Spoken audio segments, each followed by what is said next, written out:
Bueno, muy buenas tardes. Soy Tristán Pertiñez, director de la Fundación Centro de Estudios Andaluces, y quiero darles la bienvenida a todos a este webinar dedicado al apasionante tema del destino de los barcos de Magallanes y Elcano durante la histórica gesta de la primera vuelta al mundo. La conferencia de hoy se enmarca en un ciclo general que lleva por título Andalucía hacia el mundo, historia, viajes y flamenco, que estamos realizando desde la Fundación de forma conjunta con la Dirección General de Relaciones con los Andaluces en el Exterior y que coordina el periodista especializado en divulgación histórica y cultural, Félix Ruiz Cardador. Muy buenas tardes, Félix. ¿Qué tal? ¿Cómo estás? Es una iniciativa Buenas destinada a tardes. divulgar. Muy buenas tardes. Una iniciativa destinada a divulgar nuestra cultura y nuestra historia entre la numerosa comunidad de andaluces en el exterior y entre todo el público interesado, compuesta por 12 conferencias online. Nos encontramos ya en la recta final de este itinerario que ha reunido a más de 1000 personas, que bien ya han asistido en directo a cada una de las ponencias o bien los han visualizado a través de nuestro canal de YouTube. Hoy hablaremos de la primera vuelta al mundo, una epopeya única de nuestro pasado con la que Jesús García Calero, redactor jefe de Cultural de ABC y divulgador histórico. Hace 500 años, más de 300 hombres a las órdenes del portugués Fernando de Magallanes partieron desde Sevilla y Sanlúcar de Barrameda rumbo a las islas de las especies de Oriente a bordo de 5 naves. 3 años más tarde, únicamente la nao Victoria conseguiría retornar al punto de partida, aquel con 18 hombres que habían partido desde Sevilla, comandada por Juan Sebastián Elcano.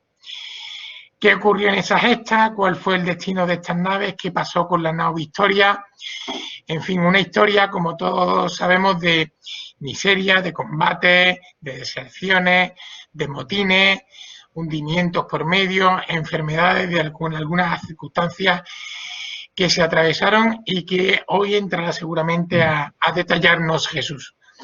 Sin más preámbulos, les dejo con Félix, que actuará de moderador en esta sesión, y con el ponente de hoy y su interesante ponencia sobre el reto de la navegación hace 500, nada más y nada menos que 500 años. Antes de despedirme, por favor, quiero recordarles que a partir de mañana esta conferencia ya estará disponible en nuestro canal de YouTube de la Fundación Centro de Estudios Andaluces.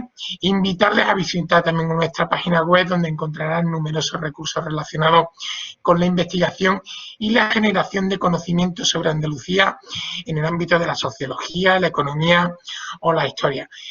Muchas gracias y muy buenas tardes a todos.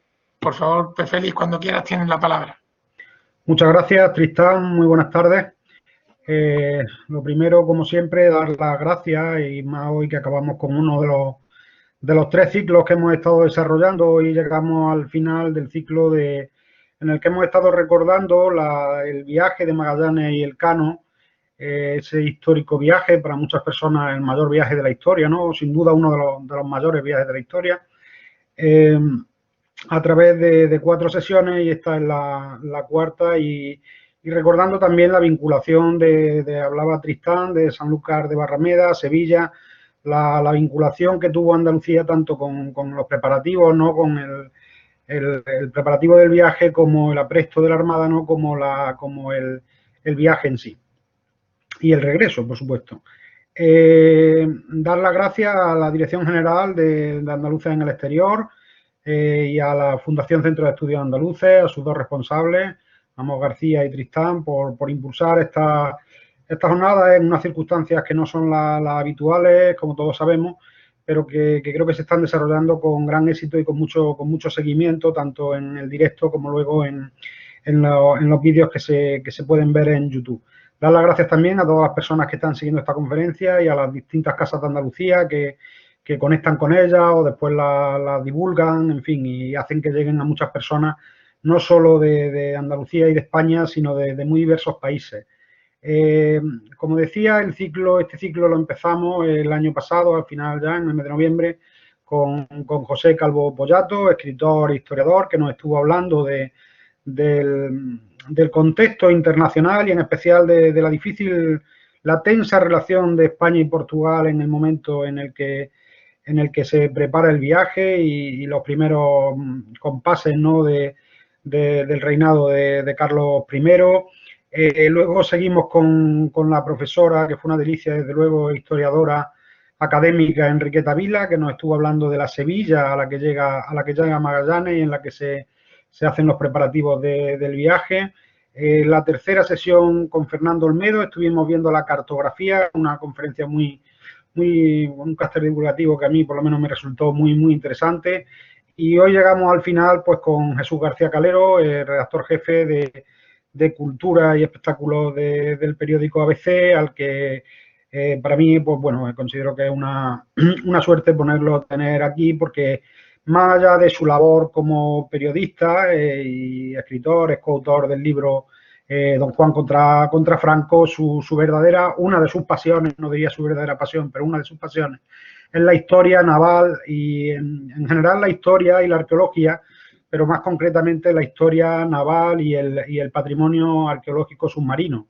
Él ha sido fundador de un blog histórico sobre esta temática, que es Espejo de Navegantes, que creo que tiene ya más de 2 millones de lectores a lo largo de su historia, y él viene hoy pues, o está con nosotros hoy para hablarnos de la parte final de todo lo que hemos ido analizando, que es el viaje, ese difícil viaje y penoso viaje, que salieron 5 barcos, llegó al final el Cano, ¿no?, con uno de ellos, y bueno, pues para explicarnos cómo fue esa aventura. Nada más, darle las gracias a Jesús por estar con nosotros y te dejo la palabra, Jesús. Muy buenas tardes. Hola, muy buenas tardes. Es para mí de verdad un verdadero placer y un honor estar aquí hoy compartiendo este tiempo con vosotros.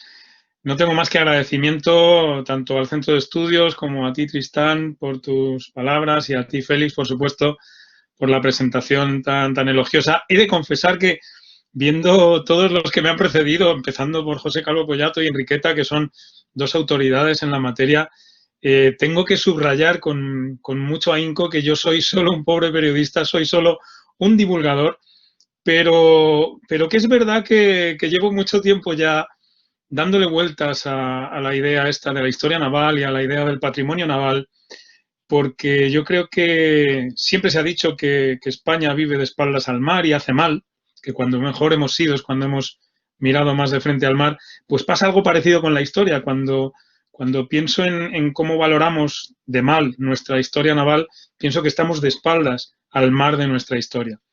Así que, pues yo creo que puede ser interesante, aunque sea muy resumidamente, el poder hablar un poco de estos pequeños barcos, ¿no?, que se atrevieron a hacer algo que nadie había hecho antes. Sí que se había intentado, lo había intentado Colón, pero se tropezó con un continente. Yo no sé si está por ahí mi presentación para que podamos irla preparando, para que, aparte de escucharme, también podáis ver algunas fotografías que me parece que son interesantes y evocadoras de todo esto. Al principio de toda esta aventura, cuando uno piensa en los barcos y en el título que hemos propuesto, ¿no?, el destino de los barcos, uno piensa primero en la palabra destino, que es una palabra que tiene muchísimo peso, ¿no? Y he de reconocer que a mí me gusta mucho la palabra destino siempre que sea en retrospectiva. Es un espejo retrovisor de un tiempo ya cumplido, ¿no?, pero que nos permite acercarnos a una historia desde un punto de vista, evidentemente conociendo su final, pero sobre todo desde un punto de vista que nos permite empatizar con la incertidumbre de ese presente que se vivió ahora hace 5 siglos. He traído para abrir esta presentación y esta fotografía que procede del trabajo que ha hecho Tomás Mazón, el responsable de rutaalcano.com, que es un ciudadano español que se ha volcado con la divulgación de este evento y que merece todo nuestro aplauso. Lo han hecho los historiadores, lo han hecho las instituciones, pero también muchos ciudadanos han sido capaces de impulsar este recuerdo de la gran gesta de Magallanes y Elcano y de sus hombres. Y la primera impresión que da esta imagen para mí sobre el destino de estos barcos es la de una inmensa soledad. Hay que tener en cuenta que cuando partieron de Sanlúcar, de Sevilla primero y de Sanlúcar después, ellos solo conocían el mundo hasta ese puntito azul que vemos ahí en la entrada del Río de la Plata. Y lo último que había ocurrido ahí es que había habido una expedición capitaneada por Solís, donde habían llegado a contactar con unos indios y al bajar a saludarlos descubrieron que eran caníbales y se comieron a 40 de aquellos marinos delante de los otros horrorizados en los barcos. Es decir, que cuando se enfrentaban a este viaje, en aquella Sevilla, en aquel tiempo, se estaban enfrentando a ideas monstruosas y a un mundo desconocido y lleno de fantasmas. Hablamos del destino de 5 naves, de 5 pequeñas naves, muy poco diferentes a las que podía haber utilizado Colón, como aquella nao Santa María. Hablamos de la nao Victoria, de la nao Trinidad, y pues la nao Santa María, la de Colón, fue el primer naufragio europeo en tierras americanas. Acabó en las costas de la isla de la Española, donde está la República Dominicana y Haití, y naufragó en la Navidad de 1492. Colón estaba buscando la vía hacia las Islas de las Especias, atravesando el océano en línea recta, cosa que nadie había intentado porque la navegación se hacía siempre cerca de la costa. Quienes organizaron esto, evidentemente, sobre todo Magallanes, que tuvo la visión y el empuje necesario, a pesar de que el rey portugués no le hizo caso y luego el rey de Castilla sí, de poner en marcha esta epopeya, lo que estaba buscando era precisamente eso, la ruta hacia el oeste para llegar a las Islas de las Especias, a Moluco, a las Molucas, ¿no? Y evitando la ruta portuguesa que rodeaba África.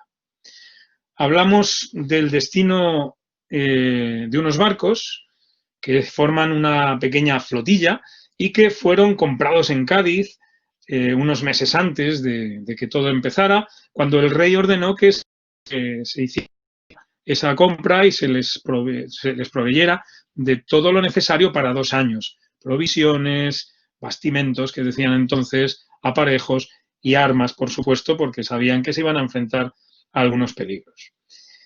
Esos barcos, que son los que van a estar haciendo esa ruta, van a ir cayendo uno por uno entre naufragios, incendios, apresamientos y todo tipo de destinos, hasta que solo quedará uno. Y no era el más grande, era el segundo más pequeño, que era la nao Victoria, y que fue el único que pudo hacer esa gran gesta de atravesar, de circunnavegar por primera vez todo el mundo y demostrar empíricamente la redondez de la Tierra. Y ahora lo que tenemos es que asomarnos a qué precio se hizo todo esto, ¿no? Conviene un mínimo repaso al punto de partida. Esa ciudad de Sevilla que se había convertido en el centro del mundo, en el único lugar donde todo esto que vamos a contar habría sido posible.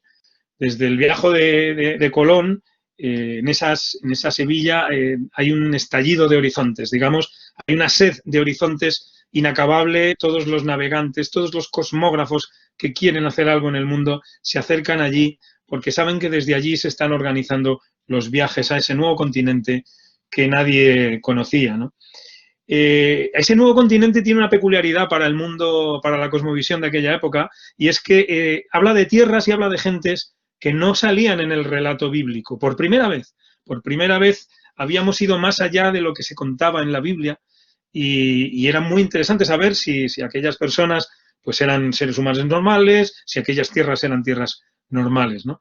Y hay que reconocer que en aquel momento, pues en España se produjo una electrificación de los ánimos que tuvo como consecuencia una gran innovación, y esa es la innovación que capitaliza Sevilla gracias, entre otras cosas, a la visión de Fernando, del rey Fernando el Católico, que crea la Casa de la Contratación allí, como todos sabéis, y como hablaría Enriqueta el día que le tocó, y que es capaz de allí hacer una especie como de lo que es ahora el MIT, ¿no? El centro del mayor talento técnico y científico del mundo y de la época.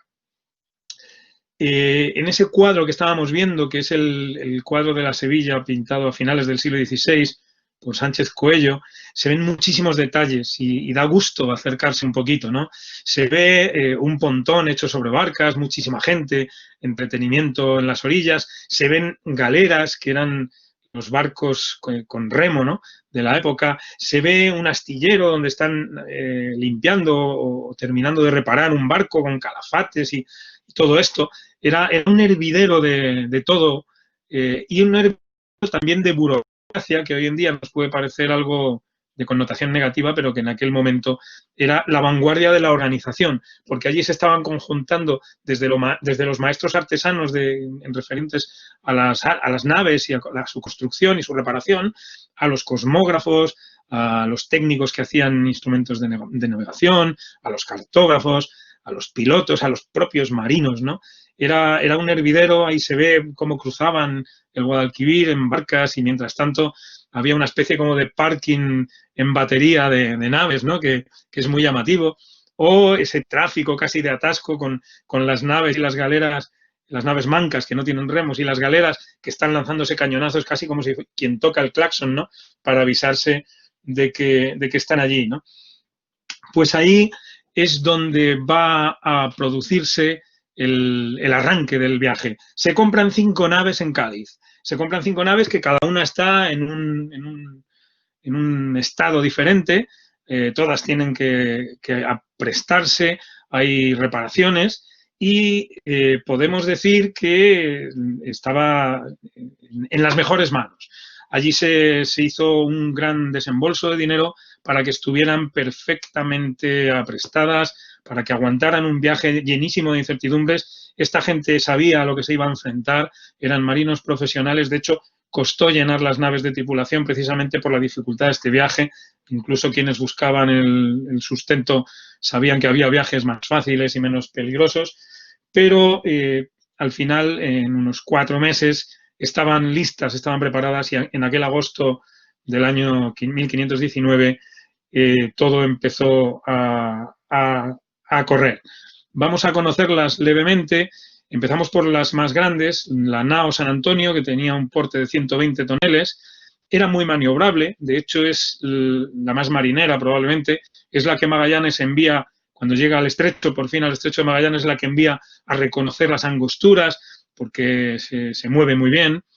Es una nave que además en su destino vamos a ver que fue desertora, porque se escondió en un fiordo del estrecho para volver corriendo hacia España en un momento de la misión que estaban todos muy poco decididos a continuar, y además vino dando noticias de un motín y denunciando muchas de las cosas que había hecho Magallanes en contra de las ordenanzas que tenía del rey, de los sucesos que ocurrieron en San Julián, donde se produjo el motín.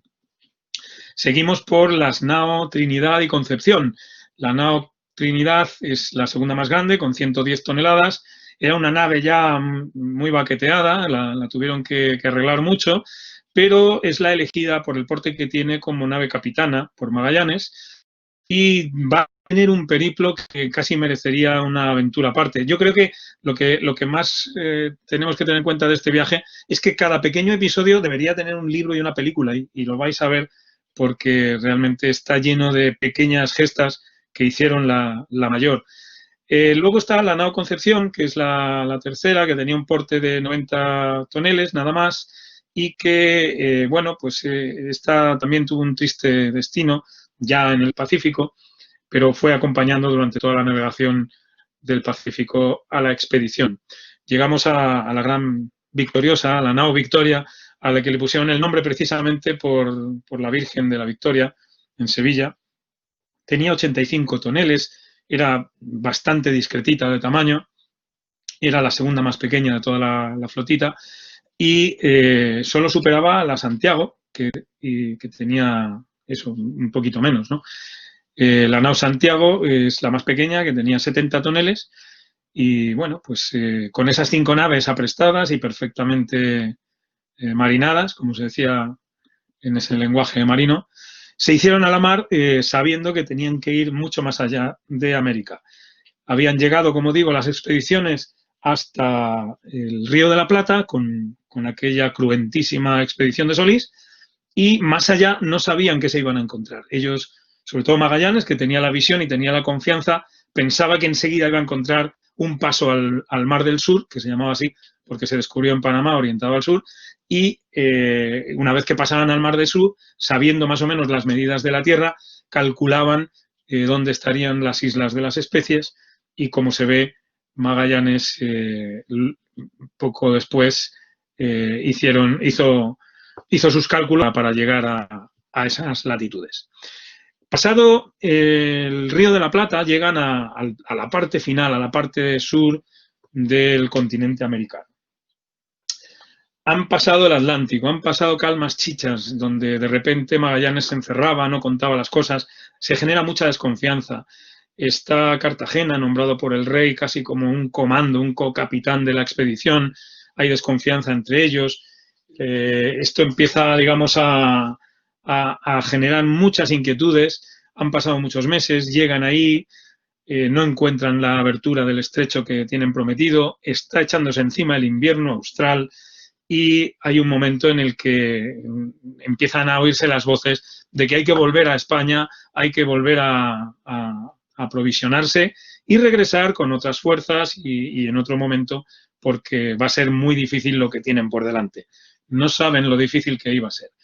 Es verdad que llega el invierno austral, es verdad que la incertidumbre va creciendo y que va creciendo la tensión, como decimos, y hay un momento en el que Magallanes decide entrar en ese punto que veíamos ahí en el mapa, el punto rojo, que es la bahía de San Julián. Ahí, viendo que se echa el invierno y Magallanes no quiere volver porque sabe que si vuelve va a perder la oportunidad de hacer esta expedición otra vez, que ha costado muchísimo tiempo, media vida, lograrla, anuncia que va a racionar la comida, que van a pasar ahí el invierno. Hay que recordar que era una mezcolanza de naciones y de intereses muy rica la que había ahí y muy complicada de gobernar. Y hay un momento en el que ya se lo piden directamente, que hay que volver, y Magallanes da un no rotundo. En ese momento estalla la tensión, hay una toma de la nave San Antonio, se derrama sangre, digamos que los amotinados van a tomar 3 barcos y van a quedarse los fieles a Magallanes con otros 2. Gonzalo Gómez de Espinosa es enviado por Magallanes a la Victoria para parlamentar con los amotinados, le da un papel a su capitán, a Luis Mendoza, y mientras lo está leyendo lo acuchilla a traición. En ese momento se produce la refriega y Magallanes vuelve a tomar el control, hay una gran represión, al de la Concepción, a Gaspar de Quesada, se le va a ejecutar, se le descuartiza, hace unos castigos ejemplares, es muy cruel. Magallanes no le tiembla el pulso para reprimir ese motín, y a Juan Cartagena, que era, digamos, el elemento que más le molestaba, que era ese enviado real con poderes y que le estaba fiscalizando hasta un punto que él no quería tolerar, lo dejan abandonado como en las películas, en un islote con un capellán sin víveres, y ahí probablemente muere, aunque nadie lo volvió a ver. Es muy difícil que pasaran a tierra, y si lo lograron, estaban los indígenas, seguramente no acabarían bien. Desde San Julián se envía a una de las naves pequeñas para que vaya explorando la costa. Hay que decir que a medida que van bajando, la costa es más dura. La exploración es una navegación un poco a contranatura de los marinos de la época. Un marino quiere alejarse de la costa para poder navegar libremente, y ellos, para reconocer todos los entrantes y poder ver si hay una entrada, un estrecho, un paso hacia el Mar del Sur, tienen que acercarse mucho a la costa y fondear. Eso son horas y horas de mucho esfuerzo, de mover los aparejos, de alargar o de arriar las velas o de cazarlas, y no es una cosa agotadora. Hay un momento, para que nos hagamos una idea, donde está el punto rojo de San Julián, en el siguiente entrante, como una desembocadura, es el otro punto donde fue enviada la San Juan y donde va a naufragar porque le sorprende una tormenta y embarranca en la costa. Lo bueno es que la tripulación se puede salvar. Lo malo es que no hay nadie allí para socorrerlos, porque es el lugar más al sur al que ha llegado cualquier europeo en ese momento el continente americano. Así que ni cortos ni perezosos, con lo poco que pueden transportar, empiezan una caminata de más de, vamos, de cientos de kilómetros hacia San Julián de vuelta, y allá que van con todo lo que pueden, y tardan en llegar bastante tiempo, pero como se habían quedado a pasar el invierno, allí encuentran a las naves fondeadas en la bahía de San Julián, y desde la costa les llaman, y claro, la primera reacción que tienen los tripulantes de la expedición es que hay un ataque de indígenas, pero cuando empiezan a entender palabras y ven que venían hablando en español, se dan cuenta de que son sus compañeros que han naufragado y que han podido regresar. Entonces deciden salir. No pueden rescatar el barco porque ya está muy destrozado, pero sí logran salvar lo más importante del cargamento que llevaban. Así que en cuanto llega la primavera deciden salir y se van encaminando ya más al sur hacia lo que va a ser el hallazgo del paso al Océano Pacífico, que va a ser el hallazgo del estrecho que va a llevar el nombre de Magallanes.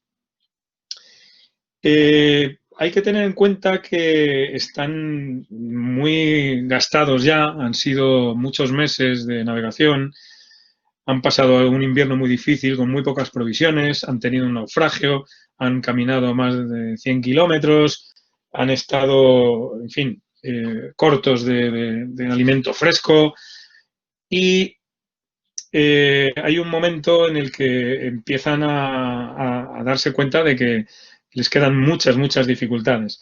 Ellos bajan, hay un momento que bajan a hacer una medición, creo que es en San Julián, y toman los 49 grados. Es la primera medición que se hace en Sudamérica por parte de navegantes europeos. Como digo, certifican que nadie ha estado más al sur, y en este momento ya Magallanes está decidido a partir, ya ha pasado lo peor del invierno, y en cuanto empieza a abrirse el clima un poco, vuelven a salir. La verdad es que Magallanes parece que tiene una premonición porque va muy decidido y se ponen a explorar. Ya van 4 barcos, ya hemos perdido a uno de los 5, y el 18 de octubre de 1520 parten de ese último punto. Y van a tener mucha suerte porque tan solo van a navegar 4 días. Durante los 2 primeros están dando bordadas porque van cambiando el viento, pero luego les viene un viento favorable para ir corriendo hacia el sur, y enseguida van a una bahía que da paso a canales, a estrechamientos, y se pierde entre montañas, y va a ser el estrecho de Magallanes. Y la primera medición que hacen al llegar allí les da 52 grados de latitud sur, lo cual pues es otro récord. Digamos que era una expedición llamada a ir batiendo y pulverizando cada uno de los récords de navegación anteriores. Nada más entrar en la bahía y ponerse a salvo, tienen ya una mala suerte, y es que se desencadena una tempestad que dura más de 36 horas. Tienen incluso que levantar las anclas y dejarse arrastrar un poco hacia el interior del estrecho por el viento para estar un poco más protegidos. Y en cuanto amaina un poco, Magallanes manda a 2 de los barcos, al San Antonio y al Concepción. Recordad que el San Antonio era de los grandes, el grande, y era muy marinero, y entonces van pasando por los 2 estrechamientos, las 2 angosturas, que se llaman así, y fondean a 77 millas, ¿no? Han recorrido una buena parte, llegan a la parte central del estrecho de Magallanes, y bueno, pues van de asombro en asombro descubriendo todo, hacen una especie de acuerdos de qué ocurrirá, si se van a perder, cómo esperarse, cómo dejarse pistas, tienen que poner en algún sitio en la costa una cruz, debajo de la cruz una olla o alguna cosa impermeable con algún papel explicando lo que ha pasado, dónde van a encontrarse, pero están preparados para la mayor incertidumbre, ¿no? Porque viajan por aguas desconocidas, por tierras desconocidas. Hay un momento en el que hay una encrucijada.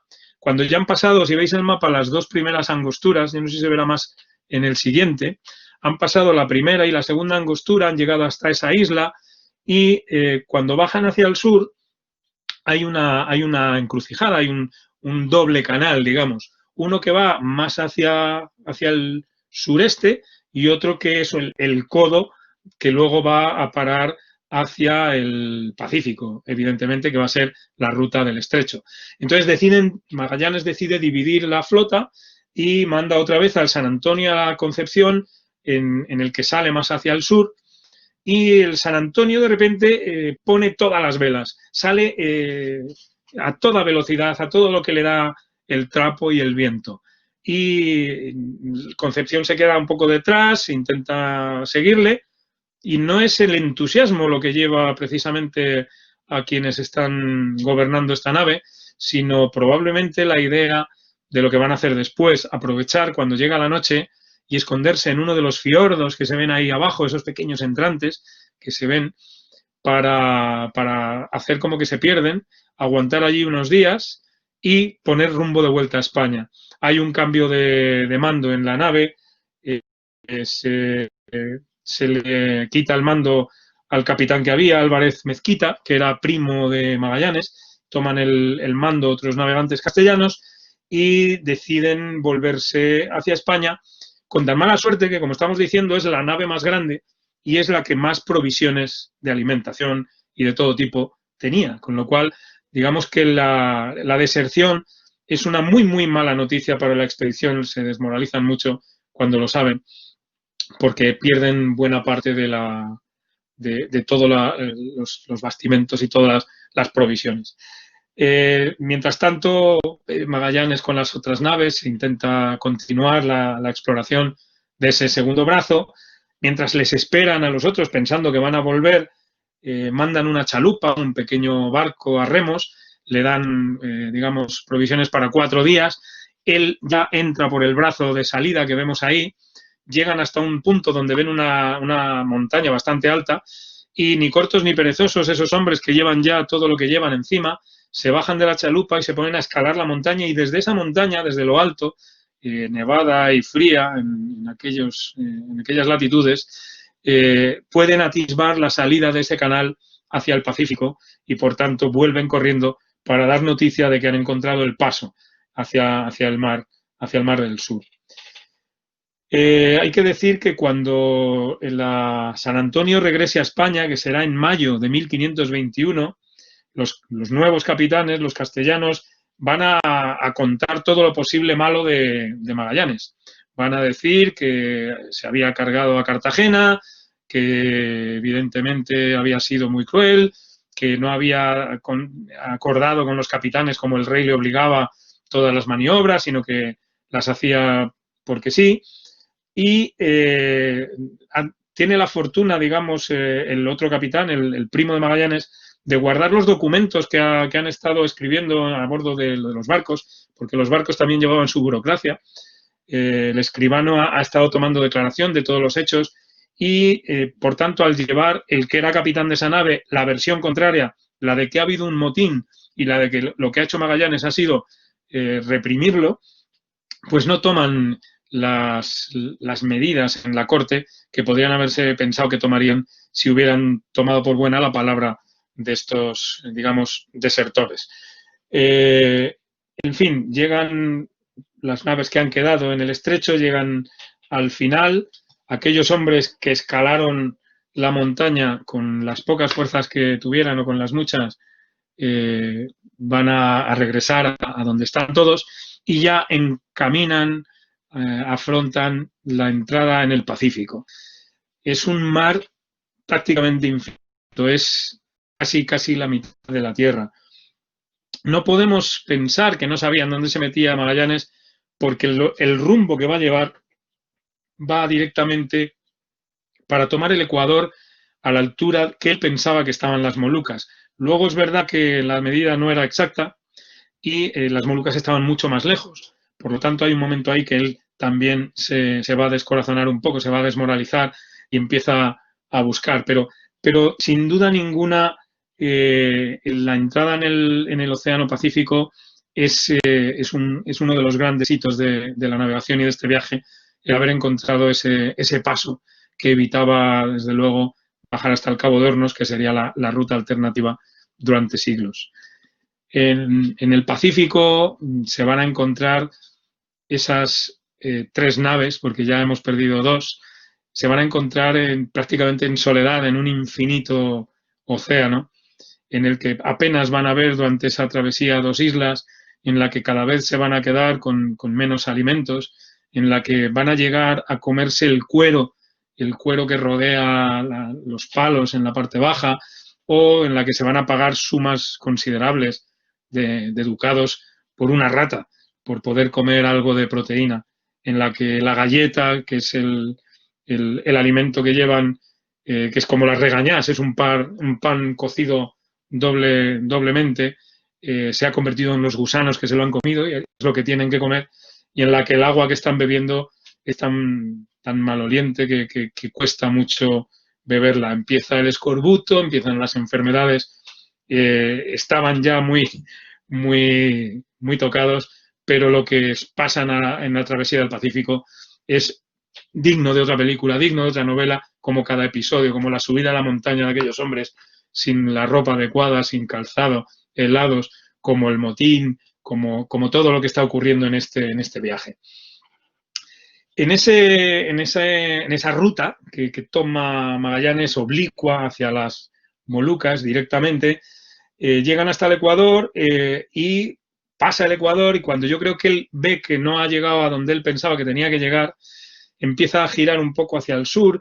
Hay quien piensa que ya, viendo que posiblemente en la buena ruta, está pensando que una de las cosas que tiene es que le darán las 2 primeras islas que se descubran. Entonces parece que está buscando su isla, parece que tiene, digamos, esa otra agenda en paralelo, pero al final llegan a lo que hoy es Guam.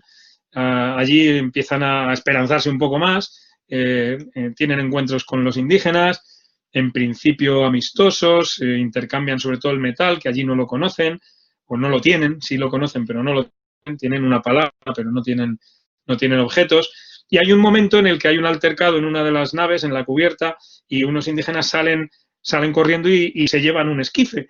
Y por tanto, aunque recuperaron el esquife días después, esas islas fueron bautizadas como la de los ladrones, y así estuvieron hasta el final del siglo XVII.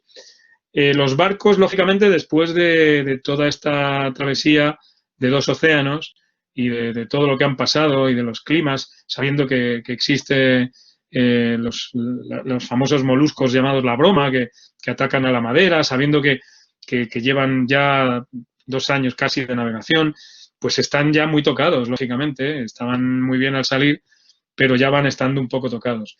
Lo que ocurre aquí al llegar a las primeras islas, sobre todo ya en la parte de Filipinas, es muy triste. Ya todos sabéis que allí muere Magallanes. Empiezan a intentar hacer como alianzas con tribus indígenas de algunas de las islas, y hay uno que se revela, que es el famoso indio Lapu Lapu de la isla de Mactán.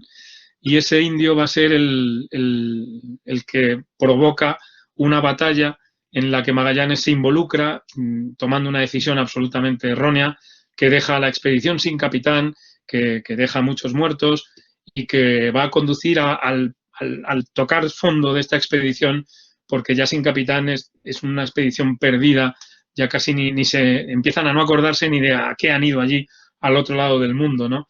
Es un momento en el que están perdidos, que están absolutamente desorientados. Sabéis que la isla de Lapu Lapu la isla de Mactán, donde reinaba Lapu Lapu, tenía una enorme playa bordeada de coral. Allí van los soldados designados por Magallanes, llegan al poblado, lo incendian, pero en su retirada son alcanzados, heridos. Al final Magallanes muere a manos le rodean y le matan a lanzazos, y desgraciadamente, pues como hemos visto, se queda todo en entredicho. Después vuelven a la zona donde habían hecho sus alianzas con los otros jefes indígenas, sobre todo con Humabón, y este hombre les invita a un convite, pero va a ser una trampa. También este episodio es muy conocido. En ese convite en el que se supone que le van a agasajar a los marinos españoles después de esta derrota en Mactán, lo que ocurre es que hay una trampa, hay una emboscada, y matan a 24. En esto de la trampa tiene mucho que ver un esclavo de Magallanes que se había sentido ofendido, del esclavo Enrique, de Magallanes, que parece ser que fue el que instigó a que se hiciera esta escala. Así que salen corriendo como pueden, con las 3 naves, con 24 marinos menos de golpe, más los que han caído en la batalla de Mactán, y llegan a otra isla, la isla de Bohol, donde se dan cuenta que ya no son suficientes, han perdido demasiados hombres, ya no son suficientes para poder gobernar las 3 naves. Así que toman una decisión absolutamente lógica, que es deshacerse de la nave que está en peores condiciones. En este caso es la Concepción. Cogen lo necesario, lo que más valor va a tener para continuar su viaje, y la incendian y la desguazan en esas latitudes, ¿no? Se encaminan a Borneo, están un poco descabezados, los líderes que surgen en estos momentos pues se dedican a hacer más alianzas con pueblos indígenas, hay escaramuzas, episodios casi de piratería. Da mucha pena ver que esa empresa que tenía una misión específica, que era descubrir la ruta hacia las especias, intentar hacer un acuerdo comercial y volverse con especias sin hostigar y sin pisar terreno portugués o rutas portuguesas, pues está en ese momento tan mal. Ya solo nos quedan 2 naves, os lo recuerdo. Estamos en diciembre de 1521 y después de muchas tribulaciones deciden dar un volantazo, un golpe de timón en este caso, y eligen a otro marino como capitán. Va a ser Elcano.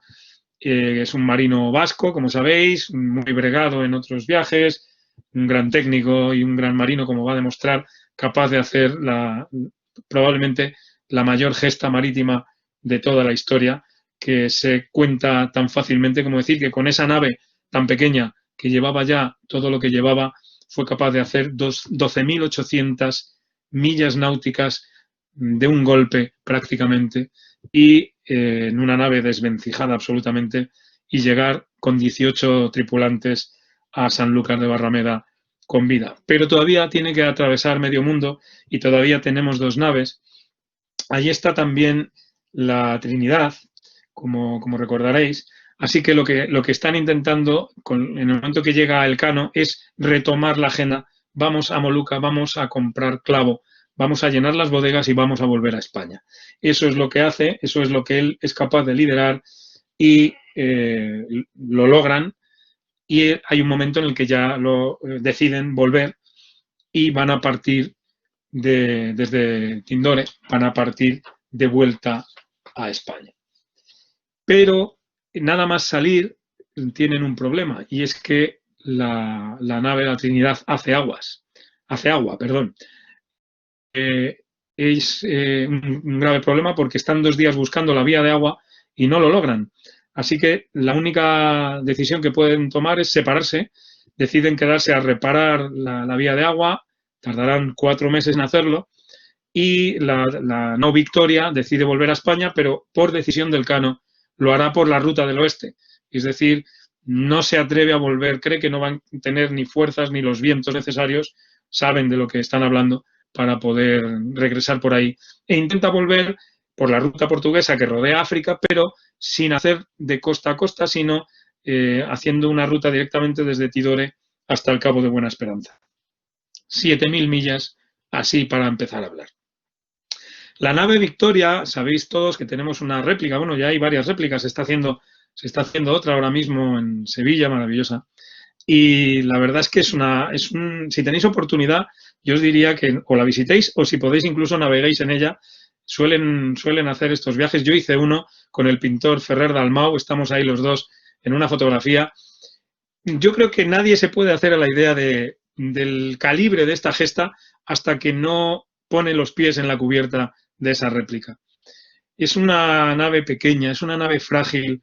Uno no se puede imaginar que a bordo de esa nave se haya dado la vuelta al mundo. La réplica también lo ha hecho, así que ha demostrado que sí es posible. Yo pasé una noche, es una maravilla, de verdad, lo hicimos en el Cantábrico, porque él quería estar a bordo para pintar un cuadro en homenaje al Elcano. Yo le acompañé para hacer un reportaje y es una experiencia maravillosa. El volver a esa navegación que ya no solo es la navegación a vela, es que es la navegación a vela de las carabelas del siglo XVI, que están prácticamente pensadas para un viento de popa.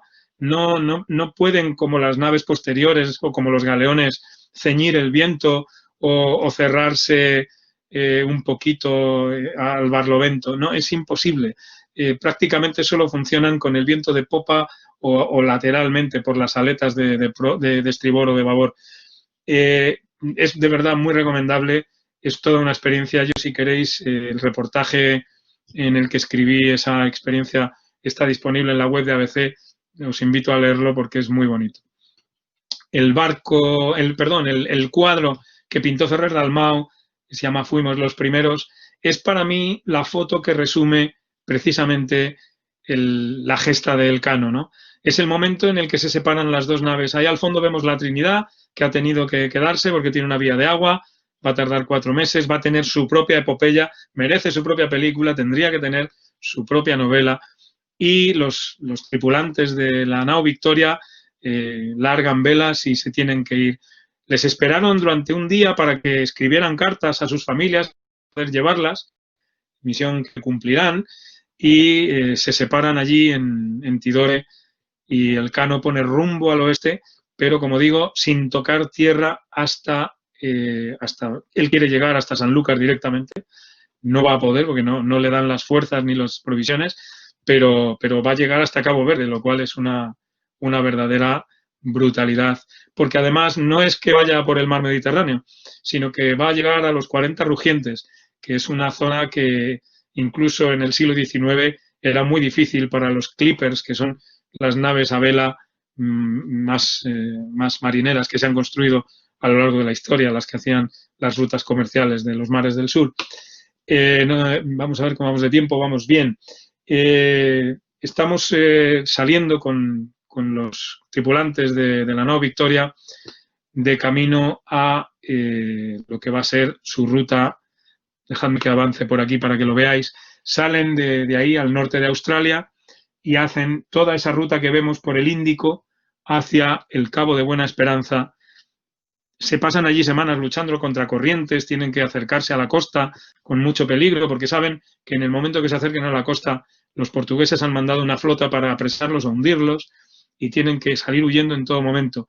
De hecho, cuando lleguen a Cabo Verde, que es donde paran allí al final del Golfo de Guinea, lo que van a hacer es decir que vienen de América, que se han perdido, y van a comprar provisiones y a contratar unos cuantos marineros, porque ya no pueden, los pocos que quedan se han ido muriendo mucho de escorbuto, sobre todo, no pueden ya ni siquiera mover el aparejo, no pueden navegar.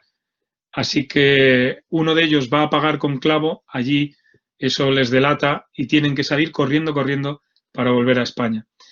Como decía, esa latitud ahí al final de Australia y por debajo del Cabo de Buena Esperanza es una latitud muy, muy difícil para cualquier marino.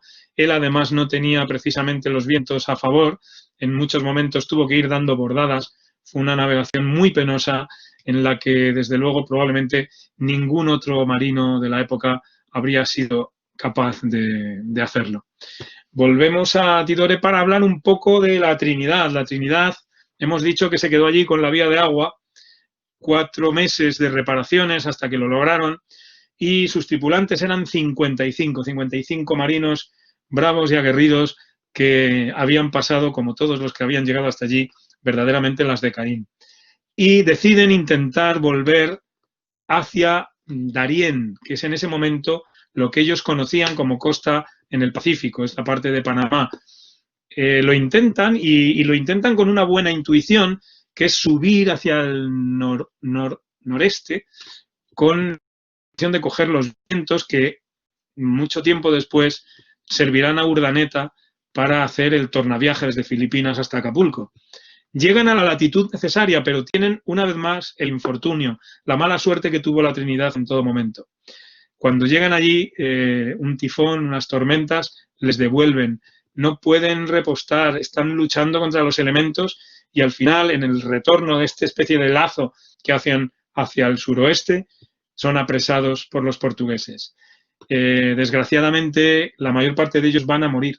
Solamente 4 de los 55 van a volver a España. Estamos hablando de hombres muy duros, de gestas muy duras, de lugares y momentos durísimos.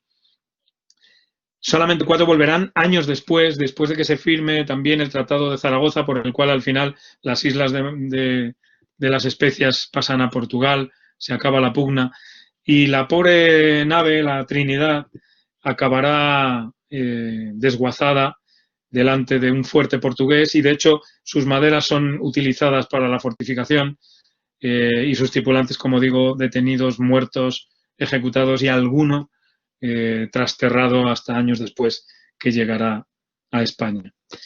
Volvemos a la nao Victoria, que está atravesando el mundo.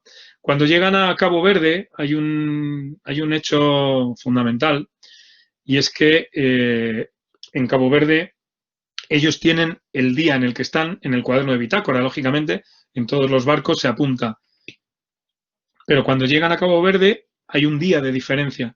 Y en ese momento el Cano es consciente de que ha ganado un día y que, por tanto, es el hecho de la circunnavegación lo que ha traído, que hay un día de descuadre. Así que él en ese momento ya es consciente de lo importante que ha sido este viaje, no por descubrir la ruta de las Molucas, no por haber cargado la nao Victoria con clavo, sino precisamente por eso, haber hecho la primera demostración empírica de que el mundo es redondo y se puede circunnavegar, y que lo han hecho un puñado de hombres que están en los documentos, como estos, que son los documentos de la Casa de la Contratación, que hoy están en el Archivo de Indias de Sevilla, que es una de las joyas archivísticas de la historia de la humanidad, y donde podemos ver en los mismos documentos de alistamiento al capitán Hernando de Magallanes, a los grumetes, a los pajes, a los marinos. Cada uno es una historia, cada uno empujó en esta gesta, hizo lo que tuvo que hacer, y desgraciadamente la mayor parte no sobrevivió. Como sabéis, llegaron 18 personas de casi el medio centenar que habían salido, y llegaron exhaustos, llegaron el 6 de septiembre de 1522, después de 3 años navegando, 3 años durísimos, con una nao Victoria absolutamente desvencijada. Llegan, entre los que llegan, es algo muy curioso, hay una especie de representación de lo que había sido esa tripulación. Eran unas tripulaciones muy internacionales. Estamos hablando de una operación casi que mi amigo el historiador Manuel Lucena, califica de una operación de capital riesgo, porque casi, aunque es el rey el patrono de la expedición y el que adelanta parte del dinero, casi todo el capital es el de los comerciantes, sobre todo burgaleses, que van a apostar por esa ruta en la que tienen mucho que ganar. De hecho, solo con el clavo que traía la nao Victoria, que es de las pequeñas, como recordáis, ya se pagó la expedición y hubo un superávit, con lo cual se puede ver que la visión comercial no estaba mal tirada, lo que estaba era llena de incertidumbres por el larguísimo viaje. Decía que la tripulación es muy internacional, tiene vascos, tiene griegos, tiene portugueses, y tiene un gallego, un cántabro, un alemán, un extremeño y 3 indígenas, que además no venían como esclavos, sino que venían como marinos. En el cuadro de Dalmau, si os acordáis, lo retrocedo para que lo veáis, hay un indígena junto al palo mayor que está recogiendo unos cabos y tiene un puñal. No sé si lo veis, eso evidentemente si fuera un esclavo no sería así. Tiene unos tatuajes de la zona, ya sabéis que Dalmau se documenta muy bien en cuanto a la vestimenta, las armas. La vestimenta probablemente sería un poquito, en algún caso, más estropeada por la larga navegación, pero bueno, en todo caso, es un poco aquello que gastaban en la época. Concluyen de esa manera el viaje y, como digo, llegan muy mal, llegan 18 personas casi que son fantasmas, ¿no? Llegan harapientos, llegan enfermos, llegan con una nave estropeadísima.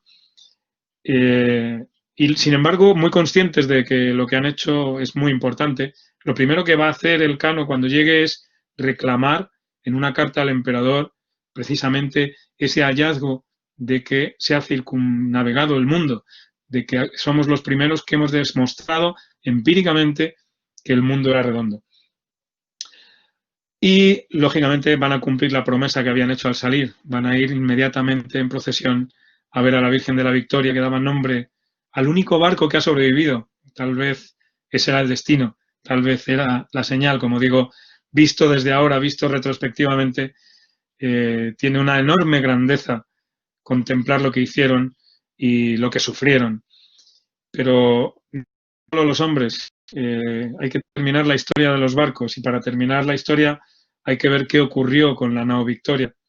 La nao Victoria, que ya no podía navegar desde Sanlúcar a Sevilla y tuvo que ser remolcada, no solo por la corriente del río, sino por cómo venía, fue subastada, fue arreglada, estuvo en reparaciones y se subastó en Sevilla el 16 de febrero de 1523.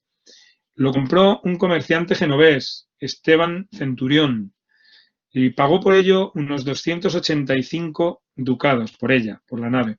285 ducados eran 106.875 maravedíes. Estamos hablando de más o menos un tercio del valor que tenía a su salida. ¿Os recordáis las cifras que había puesto yo antes, no? 1.300.000 y pico maravedíes para las 5 naves, más los 900.000 de las reparaciones. Pues la nao Victoria al final se adjudicó por 106.000 maravedíes. Eso en 1523. Lo utilizaron comerciantes sevillanos, sobre todo. Ya hemos hablado de que Sevilla era el centro del mundo. Aquellos comerciantes sevillanos prepararon la nao para un viaje de comercio, ni más ni menos que a la isla de Santo Domingo. A Santo Domingo, a la capital de la Española, perdón. En ese viaje se supone que llega, no sabemos nada más. No tenemos más noticias de esa nave.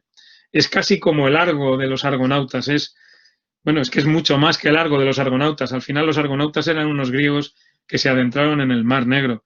Estamos hablando de una nave no mucho más grande que el Argo, que dio la vuelta al mundo. Merecería más memoria. Ese también es el destino. Es un destino tan baqueteado, es un destino tan especial y tan duro como el de casi todos sus tripulantes, sobre todo los que no llegaron a Sanlúcar aquel 6 de septiembre. Pero es un destino que tiene una rima que a mí me gusta mucho, y es que si la nao acabó en Santo Domingo, seguramente está muy cerca, donde haya terminado, de la nao Santa María, aquella de Colón, que naufragó en la Navidad de 1492. Así que, de alguna manera, los destinos, las naos, los hombres y sus sueños, Magallanes y Colón, las especias, los 5 barcos y las 3 carabelas, forman parte de esta constelación de los primeros exploradores españoles que iban dibujando el mundo a medida que lo exploraban, que dieron a conocer las rutas y las posibilidades y las medidas y las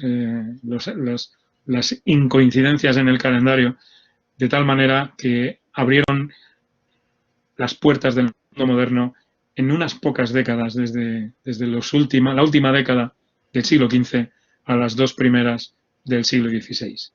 Yo creo que con esto podemos dar por contado el destino de aquellas naves en paralelo al de aquellos hombres. Y nada, os agradezco mucho la atención y espero que os haya resultado interesante. Muchísimas gracias. Este mapa, por cierto, que es el último que he traído, es el primer mapa en la casa de contratación en el que figura que han encontrado el estrecho. Lo hace Alonso de Chávez probablemente en la década de 1520 y se conserva en una biblioteca de Alemania. Al lado de los 2 barquitos que aparecen ahí, dice: voy a Maluco. Muchísimas gracias. Muchas gracias, Jesús. Enhorabuena por esta charla. Ya vamos a abrir el turno de preguntas, que no lo dije al principio, disculpa, se me pasó, que no lo hacemos por el modo de levantar la mano, sino por la vía del chat, que se puede entrar por el icono que hay a la derecha de color morado, y ahí ya pues se escriben las preguntas y yo se las formulo a nuestro ponente. Ya tenemos algunas preguntas, por lo tanto voy preguntándote. Lo primero, bueno, hay alguna felicitación. Daniel Menchón nos dice que gracias por tanto conocimiento vertido. Un abrazo desde Tandil, Argentina. Muchísimas gracias. Después vamos, Macarena Fuentes nos dice, magnífica charla, muy bien ilustrada. Nos pregunta, para ampliar información, que cuáles son las mejores fuentes originarias para conocer el día de viaje. Bueno, el más famoso es el relato de Pigafetta. Pigafetta era un marino italiano de clase alta que hace un relato. Hay una cosa muy interesante aquí. El emperador decretó la libertad absoluta para todos los tripulantes de contar el viaje, lo que quisieran, sin posible censura, e incluso decretó penas a quien intentara censurarlo. De esa manera se aseguraba, primero, que sus órdenes se cumplían y luego también se aseguraba el control de la información. Es decir, desde luego, ningún capitán se iba a arriesgar realmente a hacer algo en contra de las órdenes si cualquiera de aquellos que iban con él lo podía contar. Y desde luego se iba a pensar mucho con esas multas la posibilidad de censurar, ¿no? Pigafetta solo tiene un defecto para mi gusto y creo que para el de casi todos los españoles, y es que tenía una enemistad inexplicable con Juan Sebastián Elcano. Así que Juan Sebastián Elcano no aparece prácticamente en su libro, es un personaje desaparecido y no le da ninguna grandeza. Desgraciadamente, además, su relato es la base del relato de Stefan Zweig cuando hace la biografía de Magallanes, y transfiere esa admiración que él sentía, porque Magallanes es una personalidad muy compleja, es un gran visionario, es un gran marino, es un gran cosmógrafo, no hay ni que picatearle con eso, pero Elcano es el que es. Elcano es el que mira hacia el oeste y decide voy a ir por ahí. Y eso no está en esos relatos. Está en los documentos, evidentemente, está en los documentos del Archivo de Indias, que son los de la Casa de la Contratación, en las cartas, han aparecido cartas en Guetaria, las tienen en los archivos vascos, muy interesantes. El año pasado hubo exposiciones. Yo os recomiendo muchísimo el catálogo de la exposición del Archivo de Indias, el del viaje más largo, y el catálogo de la exposición del Museo Naval de Madrid. Fuimos los primeros. Son muy complementarios y yo creo que ahí está toda la información, todas las novedades que en la investigación de este viaje que se incluyen en los últimos años. Y yo sé que también han salido libros, muchos libros, de Tomás Mazón, el que citaba yo antes, ha hecho uno de ellos, Iván Vélez me parece que sacó otro. Bueno, hay muchos libros recientes también sobre la gesta y bueno, pues es una lectura maravillosa porque en cada uno vais a encontrar algunas características. Seguimos, bueno, aquí más felicitaciones, nos dice Rosario Medina, saludos desde Sanlúcar de Barrameda y felicita por la conferencia. También nos decían aquí Estela Fernández desde Rosario, Argentina, excelente exposición, muchas gracias. Alejandro Peri, gracias y saludos, precisamente desde el Estrecho de Magallanes, desde Punta Arenas. Ese apellido además es de marinos. Y Macarena Fuentes nos pregunta también si hay alguna película interesante sobre el viaje y que se puede ver, ¿no? Ya más allá de... Hombre, han hecho este año una de animación que es muy linda, ¿no?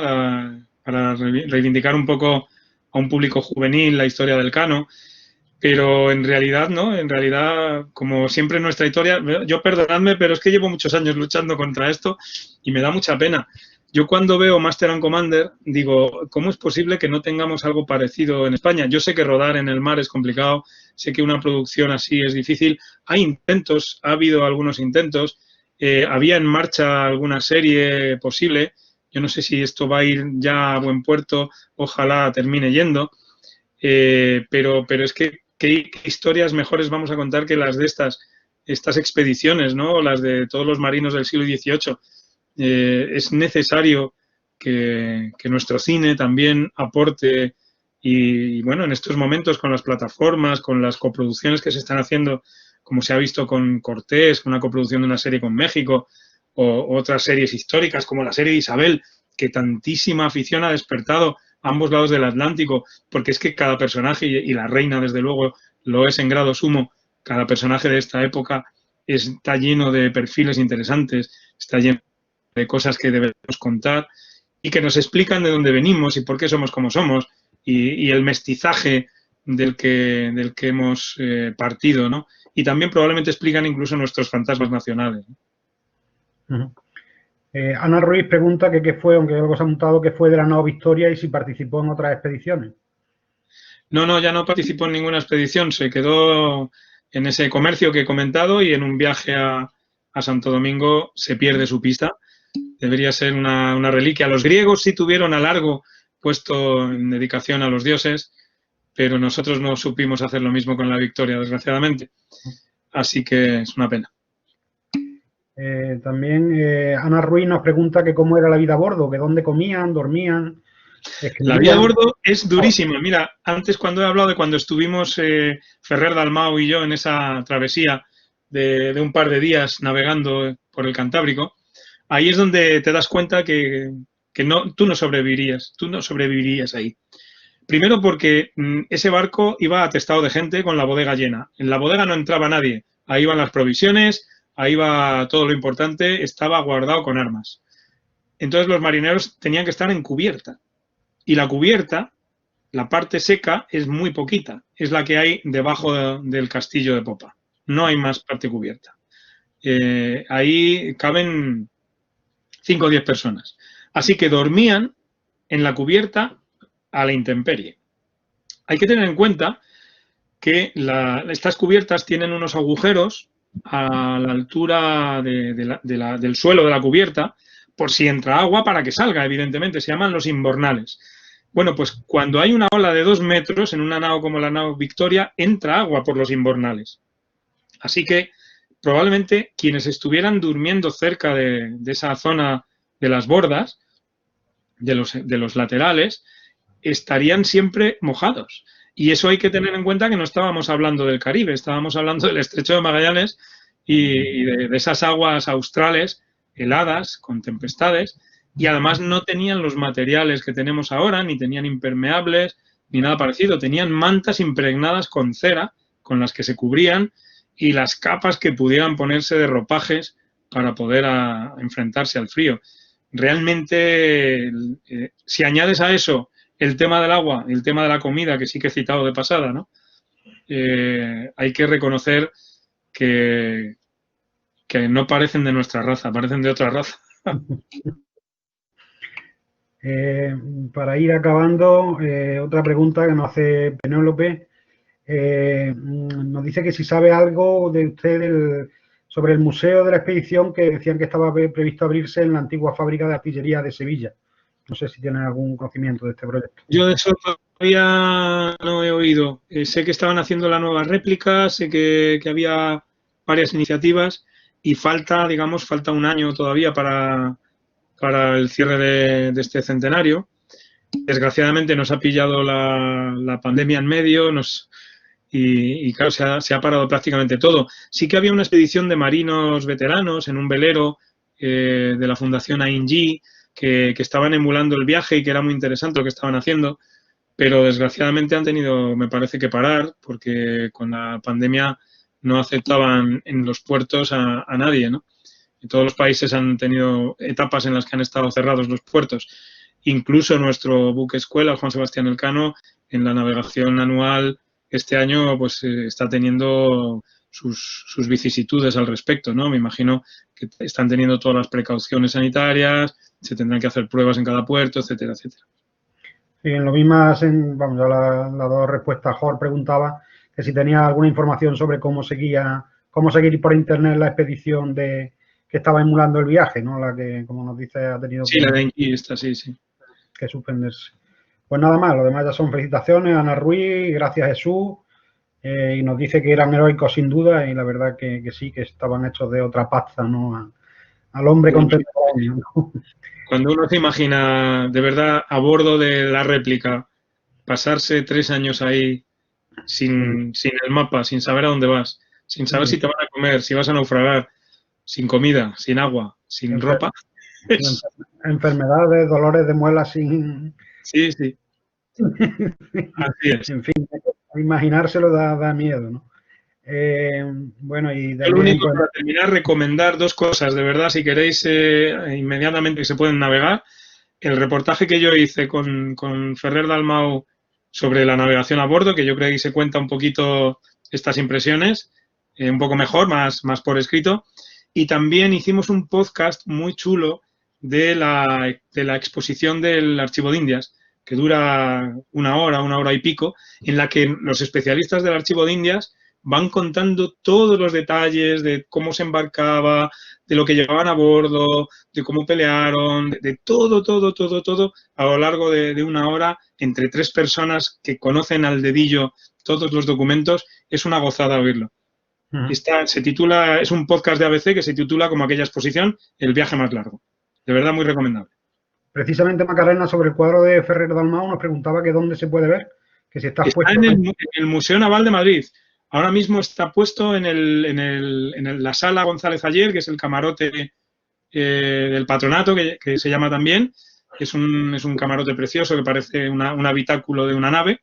Y lo tienen allí. Yo creo que el museo está abierto, una vez que se pueda caminar sobre el hielo en Madrid, si no con unos patines, se podrá ver. Es un cuadro muy luminoso, muy bonito, tiene esa luz tropical y es la foto del gran momento de la expedición.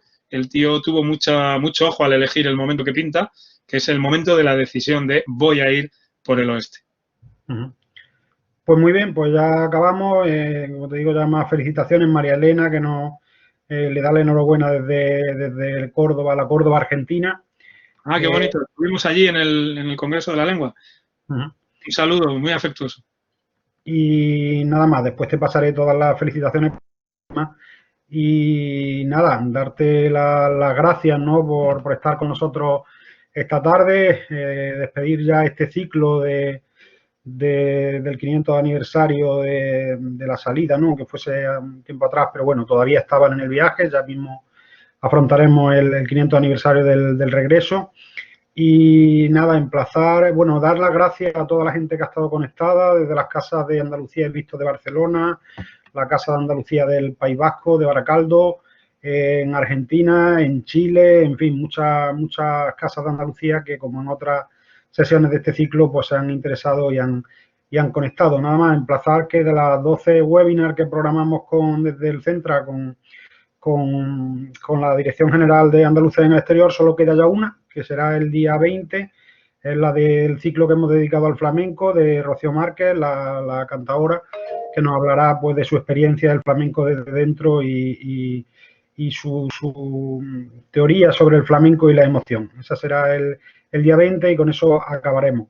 Nada más, Jesús, buenas tardes y muchísimas gracias a todos, y recordar que quien quiera puede hacer la valoración, en el chat está el enlace, la valoración de esta conferencia.